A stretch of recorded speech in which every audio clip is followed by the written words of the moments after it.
Look at that. Oh!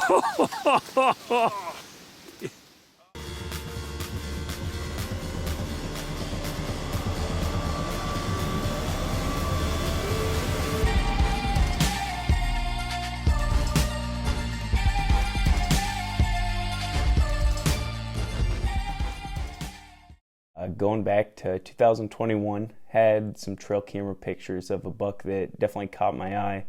Had an excellent frame. It was a mainframe 10-pointer, but he looked like he didn't have much mass, and he kind of looked young. Looking back to the previous year's trail cam pictures, I thought that I could identify a buck that was him, meaning that we were kind of in his core area with our little chunk that we hunted in this creek draw. And I knew that we needed to do something this next year to get him to spend more time on the property. So the kids and I got to work, and the rest is pretty much history. Okay, we're doing a burn today. Right now, south wind, it's gonna rain later, so we won't have to call the fire department if it starts raining. No, just burning a couple acre field here. We're gonna end up turning part of it into a food plot next year to hunt for a big old buck on this property. And right now we're creating a back burn, so starting downwind, and then we'll start looping it back around to burn into the back burn. Nice, safe, controlled burn, not too windy today, and the grass is a little bit wet, so we'll get a decent burn, but nothing out of control.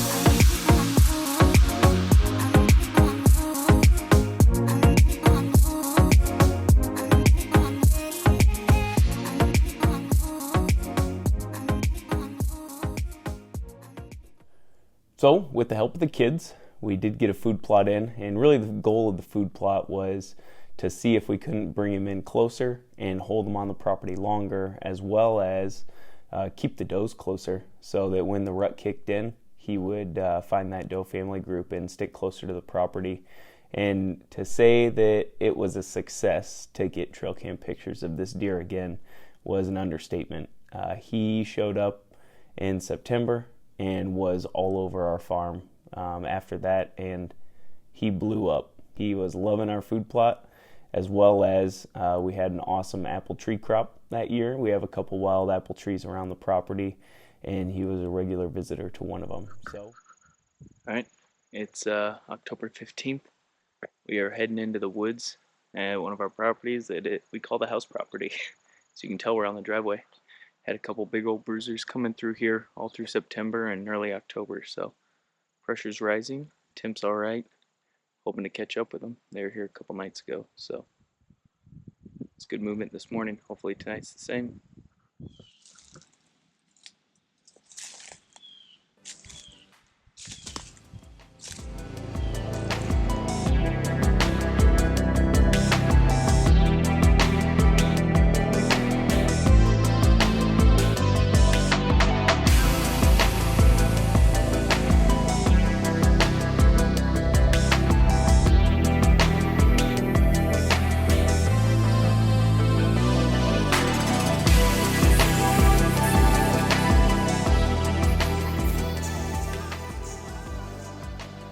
Alright, check-in time. It's October 28th and heading out tonight.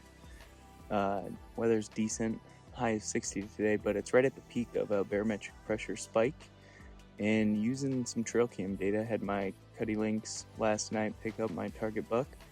It was bumping some does, or at least one, around a clover plot that I planted for him, and then caught him on another camera going back to where I've been suspecting that he's bedding, kind of a nice wood lot. So he actually went about 25 yards from my stand that I'm going to this evening. So wind's pretty good for it, as long as he stays on the right side of the creek.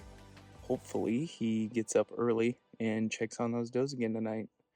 Should be a beautiful evening regardless. Got off work early and heading in the stand early tonight. So hopefully we get lucky. If not, we have all of November ahead of us. So regardless, pretty excited to get out in the stand.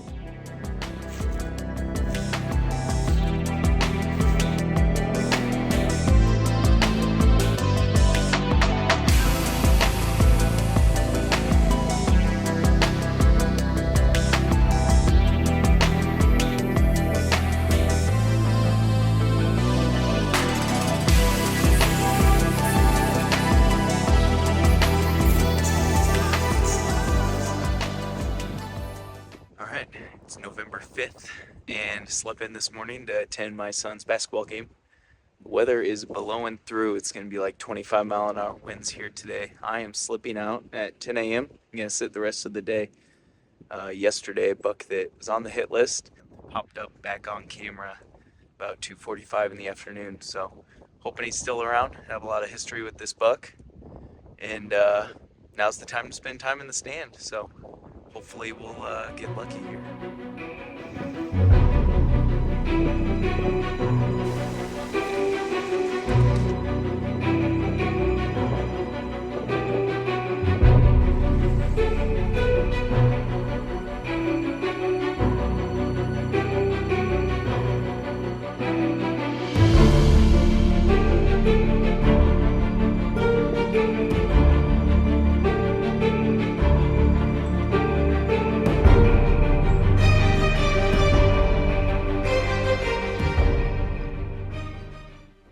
Right now, I'm just sitting in a rut funnel all day, putting time in stand. So, not seeing many deer. This property doesn't hold many deer, but the ones that do come through here are pretty big. So.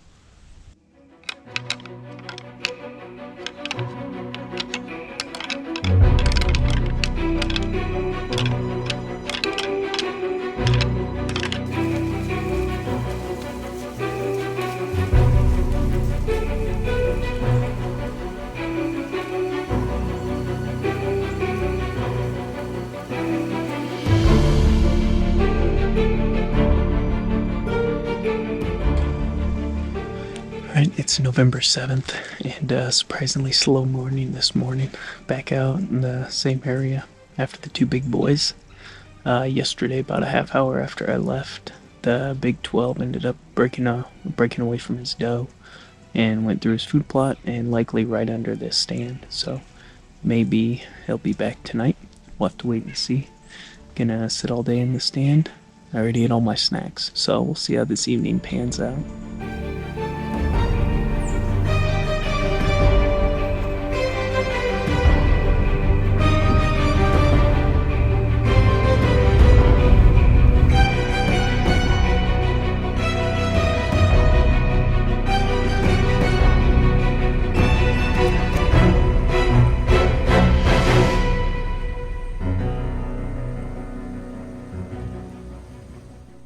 So the story continues with this deer. It's like we're playing a giant game of cat and mouse, and he's definitely winning. The cold's wearing on me. The time in stand's wearing on me. I think at this point in time, I'd put about 30, 40 hours in stand. And again, this property doesn't hold many deer. And so quite frankly, they're boring sits. I got excited when I saw a squirrel. But knowing that he's still around and knowing that the game of cat and mouse continues, I think that eventually, if I continue to put my time in the stand, I'm going to catch up with him. I did pick the wrong stand on November 8th. He walked through our food plot, heading to the neighbor's property, and for the next couple days, I hadn't seen him on trail camera. My rutcation was over, and it was time to go back to work and continue to monitor the trail cams in hopes that he'd show back up on camera. And I am still after the big 12-pointer. He disappeared for about a week or so.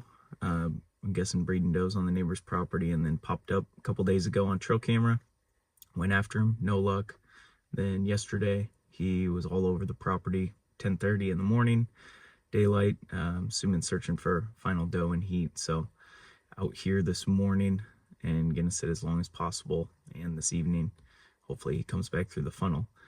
Update happened about 5 minutes ago. I'm driving in on the gravel to kind of get to the property, and he was with the doe by the gravel road and kind of bounded off to the west, so onto the neighbor's property. But he's still, 100 acres as the crow flies from me, 60 acres or so. So definitely not a long distance for him to travel to come back to this funnel and try and find all these does that we got feeding on our clover right now. So hopefully he'll be coming back through. Could be a long sit of not seeing him or expecting him, but I know he's close. I know he's in the area, so got to put the time in stand. Hopefully it pans out here today.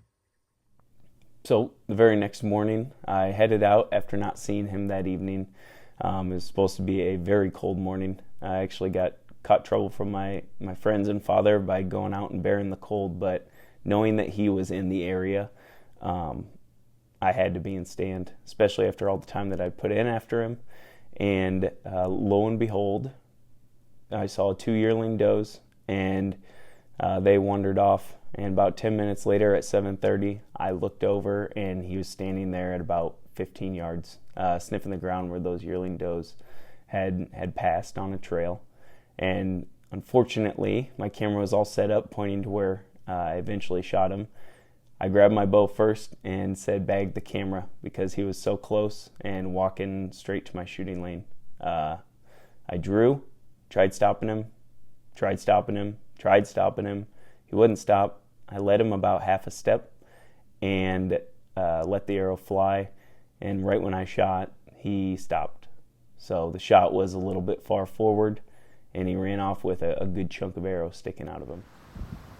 All right, you recording? I am. So 7:30 this morning, the buck I've been after for about 60 hours in stand, 2 years, found his sheds last year, came by, couldn't stop him. I pulled the trigger right when I did. He did stop, so the shot was a little bit far forward. We backed out. I backed out. It's about 2 hours now since the shot. Since that time, the neighbors sent a picture of where he hopped the fence a couple minutes after I shot him, and the shot looks a little bit better, and he's bleeding good. So we're going to head down there now to take a look at blood. Hopefully there's bubbles in it. If there's not, I'm going to peek over the fence down into the draw that he ran to and see if he's laying there. If not, probably have to take a closer look at that blood and back out for a few more, wait for him to bleed out. Wish us luck. We're going to need it.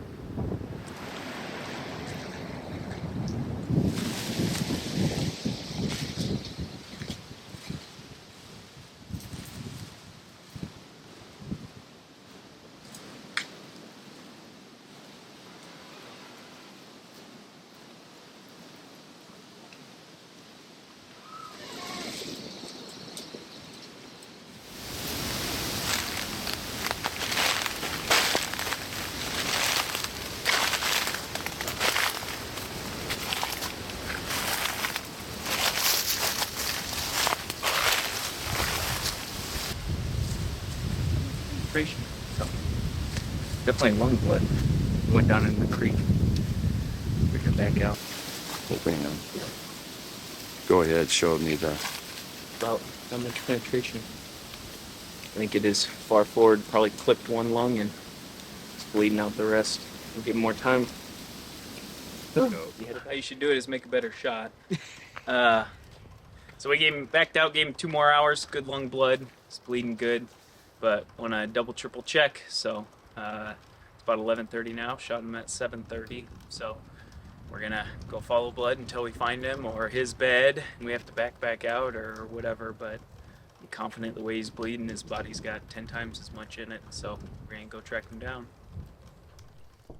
So after going in the second time after him, we ended up finding a bed that was pretty fresh, just up a little bit from the bottom of the creek, and his blood was going uphill into a huge pasture. We ended up following his blood across the pasture, and we ended at a fence line that led into some thick timber. This was about, I would say, 500 yards into the track job. So he was definitely still moving, and it had been 4 hours since the shot at that point in time. So we decided to back out and give him some more time. About 15 yards when we went back into the timber, we realized that when he jumped that fence, he blew a big blood clot out, and he started bleeding really good. And to our excitement, about 50 yards inside that timber, I could finally see some antler. Oh.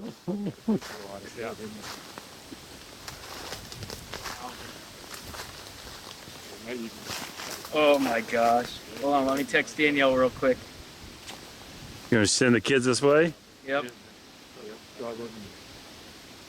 Texting the kids. Look at that rack. I can see that rack from here. That's the small side. Wait, hang on. I can get a hug Oh my first. gosh. Love you, man. Oh. Let's go see him. Congratulations, man. Oh my God. Oh my goodness. Look at that. Oh. Oh my What a God. Look at Oh. that. One's even busted off. Look at that, like, twists around. Yeah. Yeah, he had one bust. One broke. Oh, I think I can handle that broken one. 2, 4, 5, 6. Oh. 13. Talk to me, son. Holy That's cow. what he counted when he was in the backyard. Did not think we were going to find this deer. Yes, 100%. Wow. Congratulations, man. What a giant. Well, that caps it.